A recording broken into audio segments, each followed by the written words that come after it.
So in this Vista Create tutorial video, I am going to be showing you guys how to create a Facebook post here on Vista Create. So once you have Vista Create open up on your device or the website, I simply just go to the home page right here. So go to the top left, press on home, then make sure that the For You page is selected or the social media page is selected. Either will work the exact same once that is done. Go down towards this custom size. Beside that it says Instagram post. Beside that for me it says Instagram post vertical. And then beside that what we're looking for is a Facebook post. So the dimensions for a Facebook post here are 940 by 788 pixels. Simply just press on the Facebook post icon right here.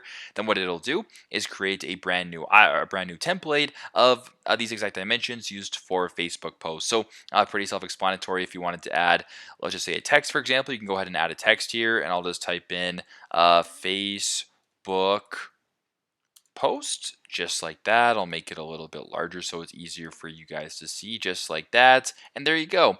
There's my wonderful Facebook post. So super straightforward, but this is how to create a Facebook post here on Vista Create. Thanks again for watching, and I hope this video helps.